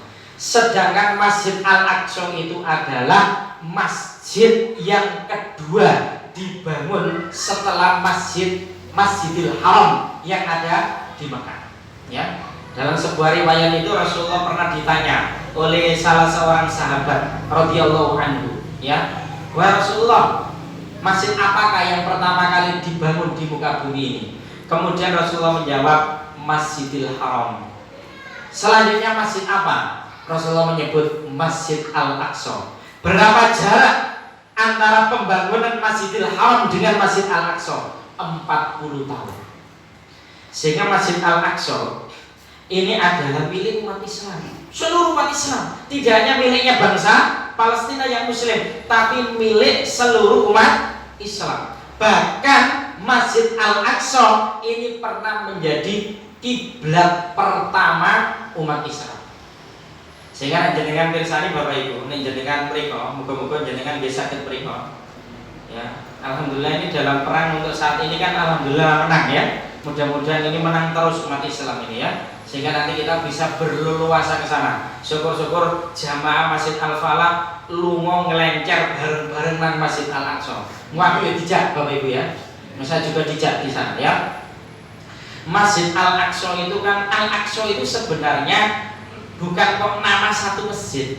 Itu nama komplek masjid yang luasnya itu 144.000 meter persegi ya. Di dalam komplek Al-Aqsa itu ada 5 masjid Bapak Ibu. Ada 5 masjid. 2 di dalam tanah. Maksudnya masjid itu di dalam tanah ya. Kemudian 3 itu di atas tanah ya. Alhamdulillah kula lebuni kabeh ya. Saat si aman niku sekitar akhir tahun 2017 ya. Tapi kalau alhamdulillah mriko nggih angsal hadiah teman-teman ya. Soalnya nggih saat niku dari kagungan nyoto mriko nggih. Alhamdulillah angsal hadiah alhamdulillah ya. Dan 2 di dalam tanah itu, yang pertama adalah Al-Aqsa Qadim, Al-Aqsa yang lama. Yang sebagian ulama menyebut saat Rasulullah diisrakan oleh Allah dari Masjidil Haram ke Masjid Al-Aqsa, Rasulullah itu kan kemudian disambut para nabi dan para rasul. Disambut para nabi dan para rasul. Setelah itu kemudian Rasulullah sholat di situ, mengimami para nabi dan para rasul. Ya, cuma di dalam hadis itu tidak disebutkan apakah seluruh nabi, apakah seluruh rasul, wallahu a'lam bishawab. Ya, soalnya nih jumlah nabi itu ada seluruhnya itu ada 124.000 ini jumlah nabi. Tapi seumpama seluruh nabi itu juga dihadirkan Allah di situ, komplek dengan seluas 144.000 meter persegi itu bisa sanggup menampung itu. Ya, 124.000 nabi. Kalau Rasul itu kan jumlahnya 313. Sedangkan Nabi dan Rasul yang sebagian diceritakan kepada kita itu ada 25. Nah, saat Rasulullah Isra itu kan kemudian sholat di masjid situ, kemudian Rasulullah mengimami para Nabi dan para Rasul. Yang itu menunjukkan Rasul itu imamul anbiya wal mursalin. Para ulama menyebut sholatnya itu adalah di Masjid Al-Aqsa Qadim, dan itu di bawah tanah. Di bawah tanah. Jadi kita ingin masuk ke dalam tanah itu. Tapi bagus. Karpetnya juga bagus ya. Sayangnya itu karena ya dijajah Yahudi itu sayangnya. Soalnya orang Palestina sendiri tidak boleh sholat di situ. Nggak boleh Pak sholat di situ, orang Palestina sendiri. Orang Palestina sendiri itu sejak Yerusalem itu, ya komplek Yerusalem itu dikuasai Yahudi. Orang Palestina sendiri itu dilarang sholat di Masjid Al-Aqsa. Sehingga di setiap sholat, kita sholat itu sedikit, kadang cuma 3 shop, kadang cuma 4 shop. Itu pun yang mengisi orang Singapura, orang Malaysia, orang Indonesia. Sehingga Al-Aqsa itu diposisikan seperti museum Borobudur oleh orang Yahudi. Itu pun di setiap kita masuk 24 jam dijaga oleh tentara Yahudi secara bergantian dan menenteng senjata laras panjang itu Pak. Sehingga memang setiap masuk komplek Al-Aqsa itu ya deg-degan Pak. Deg-degan. Memang berdeg Pak. Wong Yahudi kan sering psikopat ya. Kalau sedang sedang kumat itu kan nembaki sakarpe. Bajingan orang Yahudi itu yang KPKP itu ya. Itu bajingan orang Yahudi itu ngawur Pak ya. Jadi tak perlu langsung tuwe banyak sakarpe itu. Memang menentang senjata ya. Dan jaraknya kurang lebih gerbang untuk jaga itu ya. Kalau di sini gerbangnya ya kurang lebih sana ya kurang lebih setengah bukan setengah meter ya, tapi hampir setengah kilometer ya. itu baru bisa masuk ke masjidnya. Dan satu-satunya jalan yaitu ya. Lah sebelum itu jarak hotel ke tempat itu ya kiloan meter Pak, melewati Al Saidi, kota tua, dan mesti melalui Babus Sayro ya atau Sayro Gate, gerbang Sayro. Di situ ya kota mati ya. Artinya memang tidak boleh direnovasi. Orang-orang Palestina sendiri juga di lockdown di dalamnya. Orang Palestina yang sholat ke Masjid Al-Aqsa itu yang punya izin khusus, imam masjid, para mualimnya yang takfir itu pun jumlahnya sangat terbatas ya, jumlahnya sangat terbatas. Ini namanya Masjid Al-Aqsa Qadim. Kemudian di bawah tanah lagi itu ada yang namanya Masjid Al-Aqsa Marwani ya, Marwani, karena saat zaman Malik bin Marwan itu kemudian direnovasi. Nah, Masjid Marwani itu dinding-dindingnya itu batu-batu Herodes. Yang batu-batu Herodes itu istimewa. Istimewanya apa? Istimewanya kalau musim panas di dalam masjid itu tidak merasakan panas. Kalau musim dingin di dalam masjid itu nggak seberapa apa itu bisa merasakan dingin. Nah, ini istimewanya batu Herodes ini. Dan menurut orang Yahudi itu yang membangun katanya King Solomon gitu ya, sehingga mereka ingin merobohkan masjid itu, kemudian dibangun yang namanya King Solomon atau Solomon Temple, seperti itu maunya orang-orang Yahudi. Di dalamnya juga diyakini ada mikrobnya Maryam saat melahirkan Nabi Isa, sehingga memang Al-Aqsa ini dalam rebutan Nasrani, dalam rebutan Yahudi juga Islam. Tapi aslinya ini adalah milik umat Islam, milik umat Islam, karena orang Yahudi itu bangsa nomaden, berpindah-pindah tempat. Dia itu aslinya tidak punya tempat dia itu, ya. Dia ke Palestina itu aslinya itu kere Pak, ya, kere. Sisa-sisanya pembantaian Nazi Hitler yang disisakan dalam kondisi miskin, kemudian akhirnya datang ke Palestina minta tolong ke Palestina, karena orang-orang Islam Palestina ini termasuk orang-orang yang baik, mereka tolong. Tapi ternyata karena memang Yahudi itu ibaratnya air susu dibalas tuba ya, setelah ditolong justru mereka merampok, mengusir, menjajah orang-orang Palestina. Nah, seperti itu ya. Dan kita lanjutkan. Yang ketiga ada yang namanya Masjid Al-Aqsa Al-Qibli atau Masjid Al-Qibli Al-Aqsa, itu di atas tanah yang kubahnya biru kehitam-hitaman. Dan itu yang biasa dipakai sholat di setiap 5 waktu sholat. Nih yang kedua di dalam tanah itu jarang dipakai sholat Pak. Sampai sekarang, karena sekarang masih dijajah oleh orang Yahudi ya. Hanya dipakai halakoh tahfidz, itu pun jumlahnya sangat terbatas, sedikit sekali ya. Yang punya izin khusus itu tadi ya. Mungkin maunya Yahudi hanya untuk pantas-pantasan gitu ya. Karena itu kayak museum ya, hiasan tok ya. Soalnya pencetak penghafal Al-Quran itu banyak yang berasal dari jalur Gaza. Di antara tempat Palestina yang belum takluk orang-orang Yahudi memang jalur Gaza itu. Dan kita lanjutkan dulu yang di komplek Al-Aqsa ini ya. Ada Masjid Al-Qibli. Al-Qibli kiblat pertama umat Islam. Ini yang 5 waktu, ada adzan, kemudian sholat jamaah di situ. Tapi jumlahnya juga gak banyak ya. Jumlah juga banyak. Kemudian di sisi sebelah kanannya, kalau kita menghadap kiblat itu, di sisi sebelah kanannya itu ada masjid yang namanya Masjid Buruk, Masjid Al-Aqsa Buruk ya. Masjid itu kecil, yang itu diyakini kendaraan buruk Rasulullah ditambatkan di masjid itu, kecil masjidnya. Kemudian di masjid depannya Masjid Al-Qibli itu ada masjid yang ini. Nah ini kubahnya kuning ini. Ini disebut Masjid Al-Aqsa Qubatus Sofro. Ini hanya salah satu dari 5 masjid yang ada dalam komplek Al-Aqsa. Nah, terkenalnya kan Masjid Al-Aqsa seperti kan ini ya. Padahal ini malah tidak dipakai sholat Pak. Dipakai sholat ketika penghujung membludak, khususnya sholat Jumat dari Singapura, dari Malaysia, pokoknya yang berkunjung ke situ baru dipakai sholat. Selebihnya dipakai kajian halakoh tahfidz yang punya izin khusus dari orang-orang Yahudi itu, orang-orang Palestina diantaranya yang punya izin khusus. Nah di dalam masjid ini yang Qubatus Sofro ini Di dalamnya itu ada batu yang sangat besar. Ini luasnya, ini masjid ini kurang luas Pak. Ini masjid ini ya. Hampir separuh batu itu. Lah batu itu diyakini dijejak Rasulullah ketika Mi'raj. Mi'raj itu kan perjalanan Rasulullah dari Masjid Al-Aqsa ke Sidratul Muntaha, dan jejak batu situ. Dan batu itu tidak dibuang. Di dalamnya itu ada. Sempat kita pegang juga, kita bau itu baunya wangi, ya. Di antaranya kaum muslimin yang berkunjung kemudian juga sholat di situ, ya. Sholat di situ, berdoa di situ, ya. Dan tapi sehari semalam 5 waktu itu untuk masjid utama yang untuk sholat itu ya Masjid Al-Qibli, di depannya Masjid Qubatus Sokro ini. Pon. Kembali ke poin tadi, adalah milik umat Islam. Adalah milik umat Islam. Sehingga ini kita mempunyai kewajiban untuk membebaskannya sekemampuan kita. Alasan yang kedua, bumi Syam itu adalah bumi yang diberkahi oleh Allah.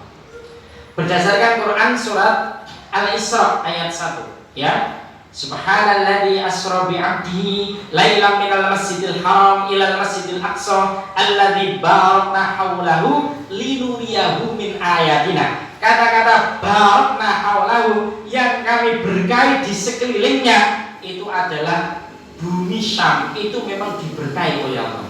Di antara apa buktinya? Banyak para nabi itu berasal dari bumi Syam. Bahkan sedikit sekali dari Arab. Justru yang banyak itu dari bumi Syam. Ini negeri para anbiya, para rasul, utusan Allah Subhanahu wa taala. Bahkan di dalam riwayat yang lain Rasulullah menyebut Allahumma barik lana fi Syamina, Allahumma barik lana fi Syamina. Wahai Allah, berkailah bumi Syam kami, berkailah bumi Syam kami. Alasan yang lain, bumi Syam adalah bumi mahsyar. Bumi Syam adalah bumi mahsyar, ya, yang nanti manusia akan dihimpun ke sana. Itu padang mahsyar, ya. Kalau Bapak Ibu sering mendengar nanti kita akan kumpul di padang mahsyar. Padang mahsyar itu di mana? Padang mahsyar itu bumi Syam. Bumi Syam itu di mana? Bumi Syam itu yang meliputi Palestina, Suriah, Yordania, Lebanon. Itu adalah Biladus Syam, Biladul Mahsyar. Lah, sejak dijajah oleh orang Yahudi, memang Yahudi ini kan manusia yang tidak punya peri kemanusiaan. Jangankan peri kemanusiaan, peri kebinatangan saja tidak punya, ya. Wajar Pak, ya. Di dalam ayat Al-Quran, saya lupa ya ayat keberapa, itu kan disebut di antara kelompok manusia yang paling kejam terhadap umat Islam itu ada 2 kelompok manusia. Satu Yahudi, yang kedua adalah orang-orang musyrik. Orang-orang musyrik. Sehingga di Rohingya itu orang Buddha, musyrik itu kan, kejam sekali kepada orang-orang Muslim yang ada di Rohingya. Di Kashmir, bagian yang ada di Hindia, orang Hindu, mayoritas Hindu di sana, minoritas Islam, kejam sekali terhadap umat Islam, ya. Kalau di Palestina sekarang yang mayoritas itu orang Yahudi, itu sangat kejam. Sebagai tadi Bapak Ibu melihat di tayangan di video itu pun juga bagian kecil Pak, ya. Jumlah umat Islam yang dibantai oleh orang-orang Yahudi itu tak terhitung jumlahnya, ya. Bahkan di antara bentuk-bentuk kezaliman dan juga kebiadabannya itu Masya Allah luar biasa, ya, luar biasa. Yang pernah kita baca itu Bapak Ibu, ada seorang wanita muslimah yang kemudian dalam kondisi hamil itu disudet perutnya, diambil janinnya, setelah itu dimasukkan kucing hidup ke dalam perutnya, kemudian dijahit lagi. Macam sekali orang Yahudi. Imam Masjid Palestina juga tidak terhitung jumlahnya, yang kemudian dipenggal kepalanya dengan bayonet, setelah itu kepalanya dibuat sepak bola oleh orang-orang Yahudi. Itu kekejamannya orang-orang Yahudi. Mereka yang bantai itu tidak hanya tentara, orang-orang tua, wanita-wanita itu diperkosa di depan suaminya, di depan saudaranya, di depan ibunya. Seperti itu di antara kekejaman orang-orang Yahudi terhadap kaum muslimin yang ada di Palestina. Kenapa kok mereka melakukan pembantaian seperti itu? Ya, wallahu a'lam bishawab. Di antara penjelasannya adalah mereka ingin meluaskan jalannya Dajjal. Dajjal itu pemimpin Yahudi yang ditunggu-tunggu. Untuk luasnya jalannya Dajjal, mereka itu diantaranya melakukan berbagai macam pembantaian, khususnya yang dibantai itu umat Islam. Aslinya masih dengan orang Nasrani, mereka itu juga bermusuhan. Tapi ketika mereka berhadapan dengan umat Islam, mereka bisa bersatu untuk menghabisi umat Islam. Seperti itu, ya. Soalnya dalam ajaran Yahudi, selain ras Yahudi itu disebut sebagai bangsa budak, ya, disebut sebagai bangsa budak yang harus dimusnahkan. Ya. Sampai-sampai ada semacam ini kebenarannya wallahu a'lam bishawab Bapak Ibu ya. Kita percaya tentang adanya virus corona ini terjadi alami, kita juga percaya. Tapi kita juga harus mengambil satu berbagai macam maklumat, bahwasanya juga ada penyebutan, ada teori konspirasi yang kemudian menunggangi virus ini.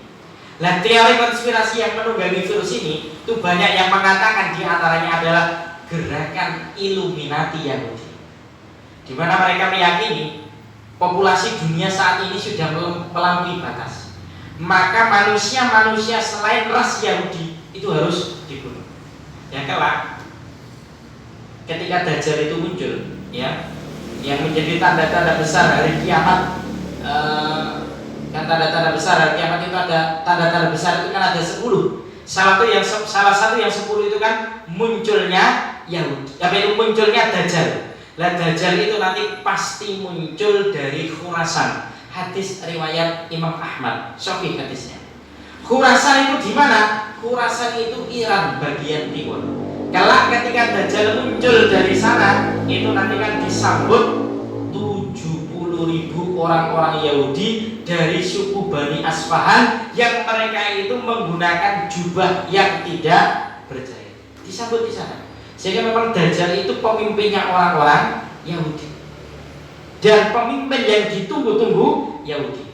Dan kelak Bapak Ibu, dan ini pasti terjadi ketika nanti Dajjal itu muncul, disambut oleh orang-orang Yahudi, dan Dajjal sempurna selama 40 hari. Cuma yang perlu kita ketahui, meskipun Dajjal itu di dunia ini cuma 40 hari, itu hitungannya sehari yang pertama itu seperti 1 tahun, sehari yang kedua itu seperti 1 bulan, sehari yang ketiga seperti 1 pekan, sisanya sama seperti hari-hari biasa. Sehingga nanti selama itulah Dajjal di muka bumi ini.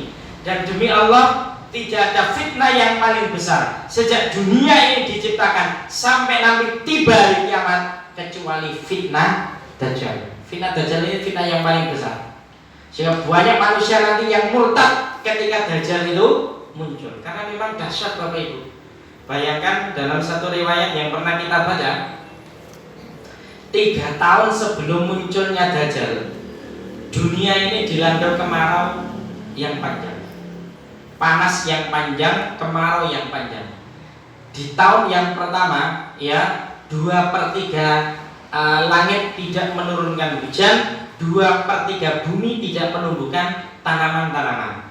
Di tahun yang ketiga, 1/3 langit tidak menurunkan hujan dan 1/3 bumi tidak menumbuhkan tanaman-tanaman. Kemudian di tahun yang ketiga, total langit tidak menurunkan hujan dan total bumi tidak menumbuhkan tanaman-tanaman. Seluruh binatang berkuku itu mati kecuali yang dikehendaki Allah tidak mati. Sampai-sampai sahabat kemudian, ya Rasulullah, dengan apa kami bisa bertahan hidup? Kemudian Rasul mengatakan, kalian tetap bisa bertahan hidup dengan ucapan tasbih, tahmid, tahlil, takbir.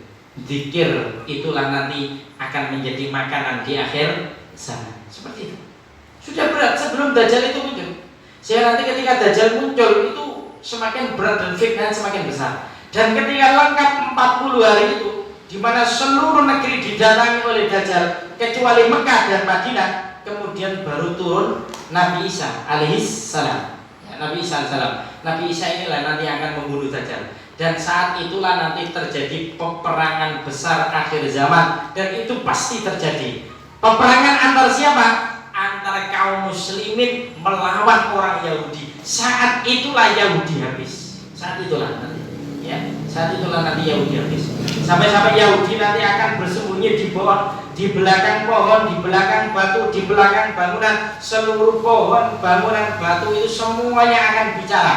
Ya Abdullahil Muslimah, ta'ala warai Yahudiyun faktulu. Wahai Allah yang Muslim, di belakang saya ini ada orang Yahudi, silakan kamu bunuh. Seluruh nanti benda-benda itu akan bisa bicara, membantu orang-orang yang beriman. Hanya ada satu pohon yang tidak mau bicara ketika Yahudi itu bersembunyi di belakangnya, yakni pohon Ghorbat. Sehingga orang Yahudi juga membacakan di sini, Bapak Ibu, dan mereka percaya betul itu pasti terjadi. Sehingga mereka ribuan pohon ditanam untuk menjadi penyelamatan mereka di daerah Tel Aviv sana. Dan alhamdulillah beberapa tahun yang lalu terbakar itu ya. Tapi masih tersisa berapa Bapak ya? Pokoknya masih ada sisanya. Yang jelas nanti peperangan itu dimenangkan oleh umat Islam. Yang jelas Bapak Ibu, hingga detik ini kaum muslimin di Palestina khususnya itu masih mengharapkan bantuan kita. Maka kita wajib membantu apa yang kita mampu. Ya, kalau kita mampu dengan harta, kita infakkan harta kita. Ya, kalau nggak mampu dengan harta, mungkin tidak punya uang, kita doakan mereka. Ya, kita doakan mereka. Jangan sampai kita berdoa itu pelit hanya untuk diri kita dan keluarga kita, tapi juga kita doakan mereka supaya mereka diberi kesabaran oleh Allah, ketetapan iman dan juga kemenangan, ya. Dan insya Allah Allah juga memberikan kepada kita anugerah rezeki, sehingga kita mesti sisihkan untuk menolong saudara-saudara kita, khususnya yang ada di Palestina. Karena sudah jam 9 kurang 15 menit ya. Semakin larut malam itu semakin turun kecerdasannya ya. Ini kalau saya lanjutkan khawatir tambah turun kecerdasannya ya. Sehingga ini mungkin saya cukupkan sekian aja. Intinya adalah dari 3 tema itu, pentingnya thalabul ilmi wa tafaqquh fiddin, yang kedua adalah tadzkirus syawalan, yang ketiga peristiwa Palestina ini menunjukkan kepada kita dan juga menuntut dari kejujuran iman kita untuk membantu saudara-saudara kita kaum muslimin khususnya yang ada di Palestina agar mereka itu diberi kesabaran oleh Allah dan juga kemenangan dari Allah Subhanahu wa taala. Akhirnya kita tutup dengan berdoa kepada Allah Subhanahu wa taala. Innallaha wa malaikatahu yusholluna 'alan nabi ya ayyuhalladzina amanu shallu 'alaihi wa sallimu taslima. Allahumma salli ala Muhammadin an-nabiyil ummi wa azwajihi ummahatil mu'minin wa dzurriyyatihi wa ahli baitihi kama shallaita ala Ibrahim wa ala ali Ibrahim innaka Hamidum Majid. Ya Allah ya dzal jalali wal ikram, Rabbana zalamna anfusana wa illam taghfir lana wa tarhamna lanakunanna minal khasirin. La ilaha illa anta subhanak inna kunna minadh dhalimin. Allahumma anta rabbuna la ilaha illa anta khalaqtana wa nahnu ibaduka wa nahnu ala ahdika wa wa'dika mastata'na na'udzubika min syarri ma shana'na nabu'u laka bi ni'matika 'alaina wa nabu'u bi dzunubina faghfir lana fa innahu la yaghfiru dzunuba illa anta. Ya Allah ya dzal jalali wal ikram, Allahumma ighfir lil muslimina wal muslimat wal mu'minina wal mu'minat al ahya'i minhum wal amwat innaka qaribun mujibud da'wat ya qadiyal hajat. Allahumma a'izzal islam wal muslimin wa adillasy syirka wal musyrikin wa dammir a'da'aka a'da'ad din wajma' kalimatal muslimina 'alal haqqi ya rabbal alamin. Allahumma ansur ikhwanana al muslimina wal mustad'afina fi Palestin. Allahumma ansur ikhwanana al-muslimina wal mujahidina fi Palestin. Allahumma ansur ikhwanana al-muslimina wal mustad'afina wal madlumina fi biladina Indonesia. Allahumma ansur ikhwanana al-muslimina wal mustad'afina fi Uighur wa fi Syria wa fil Iraq wa fi Rohingya wa fi kulli makanin wa zamanin. Allahumma ansur ikhwanana al-muslimina wal mujahidina fi kulli makan wa zaman. Allahumma sabbit imanahum wa wahid sufufahum wa anzil sakinata ala qulubihim. Allahumma inna nas'aluka al-huda wat-tuqa wal-'afafa wal-ghina. Allahumma kfina bihalalika an haramika wa bi ta'atika an maksiatika wa bi fadlika amman siwaka. Allahumma inna nas'aluka mujibata rahmatik wa azaima maghfiratik wa salamata min kulli ithmin wal ghanimata min kulli birrin wal fawza bil jannah wan najata minan nar. Allahumma la tada' lana dhanban illa ghafartah wa la hamman illa farajtah wa la daynan illa qadaitah wa la hajatan min hawaijid dunya wal akhirah illa qadaitaha bi rahmatika ya arhamar rahimin. Rabbana la tuzigh qulubana ba'da idh hadaytana wa hab lana min ladunka rahmah innaka antal wahhab. Allahumma aslih lana dinana alladhi huwa ismatu amrina wa aslih lana dunyana allati fiha ma'ashuna wa aslih lana akhiratana allati ilaiha ma'aduna. Allahumma ja'alil hayata ziyadatan lana fi kulli khair waj'alil mauta rahatan lana min kulli syarr. Rabbana atina fid dunya hasanah wa fil akhirati hasanah wa qina adzaban nar. Subhana rabbika rabbil izzati amma yasifun wa salamun alal mursalin walhamdulillahi rabbil alamin. Wassalamualaikum warahmatullahi wabarakatuh.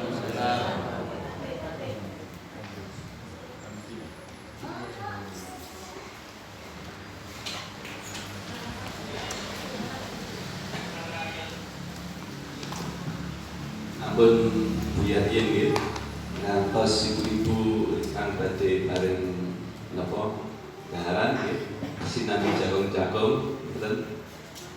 Kula gadah pemanggi terus pundi menawi Ustaz Vito menika kita jadwal rutin setiap 1 bulan sekali wonten teng mriki setuju napa Pak? Setuju.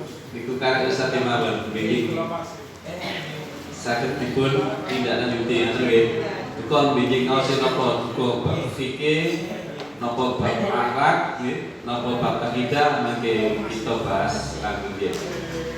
Salajengipun dumateng kanca-kanca panitia tinggal nggih.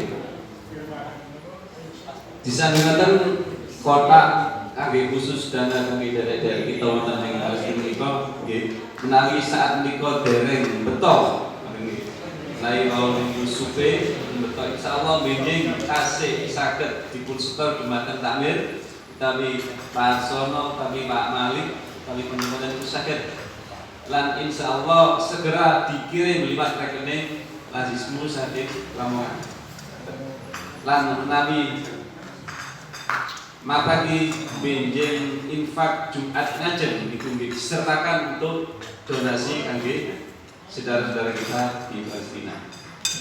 Mekaten para bapak ibu ingkang hadir menawi enten kirani anggen kanca-kanca melayani panjenengan sami nggih kula atas nama takmir nyuwun hubungi sang Bapak sami. Adanallahu wa iyyakum ajmain. Subhanakallahumma bihamdika asyhadu an la ilaha illa anta astaghfiruka wa atubu ilaik. Assalamualaikum warahmatullahi wabarakatuh.